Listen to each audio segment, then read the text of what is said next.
My immigration story. Like many students in California, I was born in Mexico, specifically in Tijuana, Baja California. This is a photo of me when I was about 1 month, before my family immigrated to the United States. We were very poor and lived in a one-room house with no running water. There was no work for my father, so he left to the United States looking for anything that can help us get by. My father is from Aguascalientes, and my mother is from Jalisco. My father got a job as an auto mechanic in National City in San Diego County, and my mother worked in a factory in Tijuana until my father returned for us. My father saved enough money to buy us a car and rent an apartment. Here we are in Carson, California, where we lived for 17 years. It's near Compton, which is south of Los Angeles. I'm the middle child. I'm on the left, and my older sister, Letty, is holding our little sister, Anna. Life was wonderful. Then we started school. I began kindergarten speaking only my native language, Spanish. At the time, there were no bilingual classes. There was no structured English immersion. There was only really mainstream classes. I was provided speech therapy, but that was about it. I remember becoming frustrated and not being able to ask my teacher questions. I remember feeling very lost and confused the majority of the time while at school. When my teacher gave us instructions for an activity, I remember having to always look onto my neighbor for assistance. If my neighbor began clearing his or her desk, I would clear my desk. If the students laughed, I laughed too. I remember not having many friends, playing alone most of the time, and being laughed at by other kids for being different. I felt embarrassed for speaking Spanish and for being Mexican. Then, when I finally began to learn English, I was still made fun of because I was not fluent and I had an accent. I remember going home and practicing speaking English in front of the mirror, repeating the same phrases over and over again until I felt I was saying them without an accent. I was in the lowest reading groups, and when I did finally become more fluent in my reading, I still felt lost because I did not fully understand what I was reading. I was fortunate to have a teacher who used supportive strategies that helped me learn to read and write in English. Mrs. Fry inspired me through second and third grade. I was fortunate enough to have her twice. When I raised my hand, I knew she would call on me, so I knew that with no question, no doubt would go unanswered, and I just knew that I had her support and her encouragement. She made me feel real special, like I had something to contribute and offer. But it wasn't until the fifth grade when I started learning how language really worked in both Spanish and English. You see, while we learned to read and write at school, in English, our mother taught us how to read and write in Spanish at home. Because of my language foundation in Spanish, the way English worked started to click for me too. In 1986, something important happened for my family. During this time, our president was Reagan. This was 1986. And he passed an important bill called the Immigration Reform and Control Act, and it gave a pathway to citizenship for us as well as for 2.7 million undocumented people at this time. I had not known we were here illegally. My family did not really talk about it. All I remember was our trip to downtown Los Angeles, to this big building. There was a lot of people, hundreds. I remember wondering why we were there. I remember it was a very long day. I remember sitting and waiting for hours, helping our parents fill out multiple forms and standing in long lines.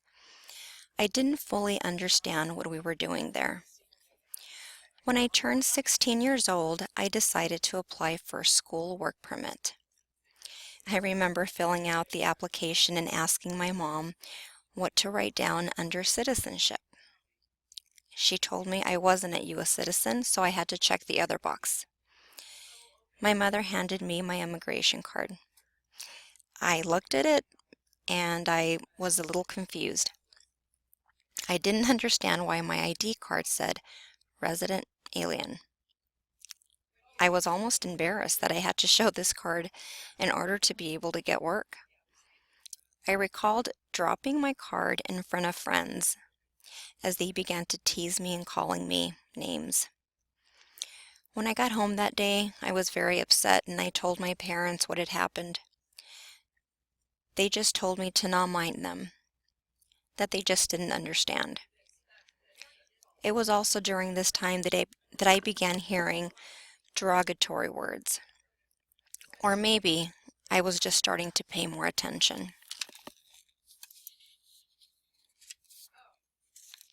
In middle and high school, friends became more important to me than learning. My grades were about average. I was definitely not on the college track, as my counselor would say. My teachers didn't seem to care, so I chose to not care. It was easier to just do the minimum. After all, it's not like I was going to college. I was put into the basic math classes and English classes and took other classes like plastics and floriculture and auto mechanics. It was during these years that two mentors came into my life. Their names were Rosemary and Dan. They took the time to really get to know my group of friends and I, and slowly we built up enough trust to allow them into our world. They arranged for us to receive after-school tutoring, set up fun activities like camping trips and community service projects, all through a youth group that they called Young Life. This is when I began to take school and my future more seriously. Because of them and the support of my family, I was able to graduate from high school and enrolled in a community college and completed my undergrad courses. I studied all day and night and didn't settle for anything less than an A. Because of my commitment to excel, I was accepted to UCLA and became the first in my family to graduate from college. It was quite an accomplishment for my family and I. I still remember the look on my parents' faces when they set foot on the UCLA campus. With tears in their eyes, it seemed as if all of their struggles of having to leave a country where they called home for so many years, where they knew the language, the culture, the people, all of a sudden, it was all worth it. My parents, siblings, and I all eventually became naturalized U.S. citizens around the mid 1990s. When we talk about immigration to America, we tell a hopeful story about courage and sacrifice. But that story obscures the fact that, especially for the poor immigrants, this is often a traumatizing event, one that tears families apart. Both of my parents left their parents, brothers, and sisters. When I was 6, my maternal grandfather passed away. My mother, of course, was devastated, as she was not able to see him before he passed. It had been 7 years since we left Tijuana. She made a very risky decision, a decision that most do not take.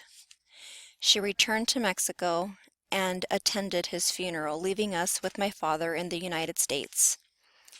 This meant she would have to travel back to Mexico without the guarantee that she would be able to come back to us. Luckily, we were reunited, but this is not the case for many. Other family members did not share the same fate. Many of my family members had been separated, fathers from their children and spouses, loved ones passing away and not being able to pay their final respects. We, as I consider, are one of the lucky ones. I later went on and began my career as an educator, and then completed my master's degree in educational leadership and had my own family. I wanted to use my experiences and help others reach their dreams.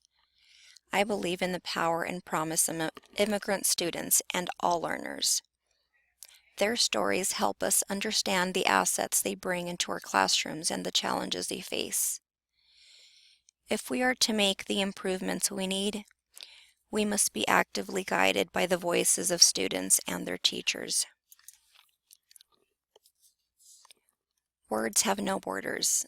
Every experience deserves a hearing. Everyone has a story to tell, and we are all the better for the telling.